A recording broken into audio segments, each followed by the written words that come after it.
విదేశాల్లో చదవాలనుకుంటున్నారా? అయితే విదేశ్ కన్సల్ట్ ని సంప్రదించండి.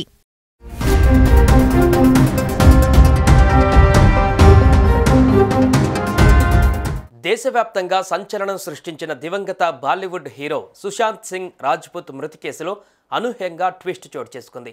సుశాంత్ మరణానికి సంబంధించి సిబిఐ 2 కేసులను క్లోజ్ చేసింది. ఇదే సమయంలో సుశాంత్ గర్ల్ ఫ్రెండ్ రియా చక్రవర్తి సంచలన విషయాలను బయటపెట్టింది.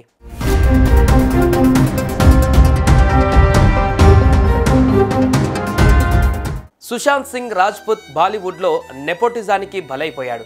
సుశాంత్ సింగ్ జూన్ 14, 2020న ముంబై బాంద్రాలోని తన నివాసంలో అనుమానాస్పద స్థితిలో మరణించాడు. బాలీవుడ్ స్టార్ హీరోగా మంచి ఫామ్లో ఉన్న టైంలో సుశాంత్ మరణం దేశవ్యాప్తంగా సంచలనం సృష్టించింది. సుశాంత్ మరణం వెనుక కుట్రకోణం ఉందని పెద్ద ఎత్తున ఆరోపణలు వ్యక్తమయ్యాయి. సుశాంత్ మరణం వెనుక పొలిటీషియన్స్తో పాటు బాలీవుడ్ మాఫియా ఉందని ప్రచారం జరిగింది.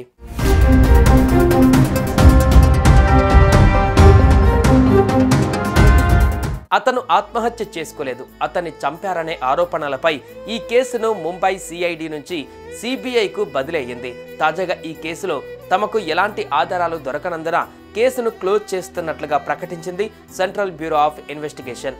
ఈ మేరకు ముంబై కోర్టులో సిబిఐ క్లోజర్ రిపోర్ట్ దాఖలు చేసింది. సుశాంత్ సింగ్ రాజ్పుత్ మరణంలో ఎటువంటి కుట్రకోణం లేదని క్లోజర్ రిపోర్ట్లో సిబిఐ పేర్కొంది. సుశాంత్ సింగ్ రాజ్పుత్ మరణంతో నటి రియా చక్రవర్తికి ఎలాంటి సంబంధం లేదని సిబిఐ ఆమెకు క్లీన్ చిట్ ఇచ్చింది. సుశాంత్ మరణానికి వెనుక కుట్ర ఉన్నట్లు ఎలాంటి ఆధారాలు లభించలేదన్నారు. అలాగే సుశాంత్ కుటుంబ సభ్యులపైన రియా చక్రవర్తి దాఖలు చేసిన కేసును కూడా సిబిఐ ఈ సందర్భంగా క్లోజ్ చేసింది.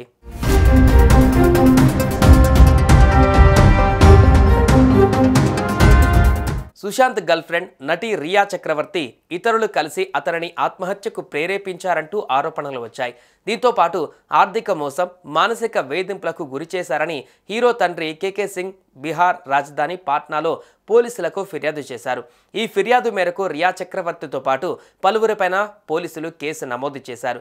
దీనికి కౌంటర్గా నటి రియా చక్రవర్తి సుశాంత్ సింగ్ సోదరిమణులపైన ముంబై పోలీసులకు ఫిర్యాదు చేసింది. వాళ్ళు నకిలీ మెడికల్ ప్రిస్క్రిప్షన్ ఇవ్వడం వల్లే సుశాంత్ మరణించాడని రియా ఫిర్యాదులో కంప్లైంట్ చేసింది.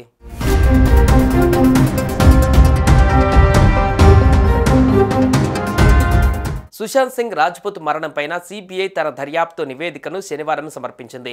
సరిగ్గా 4.5 సంవత్సరాలు దర్యాప్తు నిర్వహించిన తర్వాత సిబిఐ ఇప్పుడు తన ఫైనల్ రిపోర్ట్ను సమర్పించి కేసును ముగించింది. అంతేకాదు సుశాంత్ సింగ్ మరణంలో మరొకరి పాత్ర ఉందని చెప్పడానికి ఎలాంటి ఆధారాలు లేవని రిపోర్ట్లో పేర్కొంది. అంటే సుశాంత్ సింగ్ మరణం హత్య కాదు, ఆత్మహత్య అని ఫైనల్గా తేల్చేసింది సిబిఐ. అయితే ప్రత్యేక కోర్టు సిబిఐ సమర్పించిన నివేదికను అంగీకరిస్తుందా లేదా తదుపరి దర్యాప్తు కోసం నివేదిస్తుందా అనేది కీలకంగా మారింది.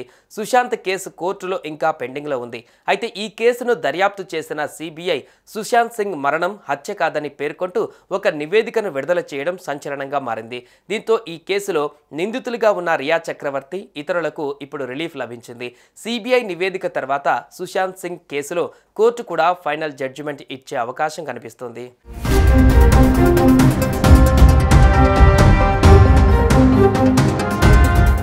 సుమన్ టీవీలో మీ పర్సనల్ అండ్ బిజినెస్ ప్రమోషన్స్ కోసం కింది నెంబర్కి కాంటాక్ట్ చేయండి.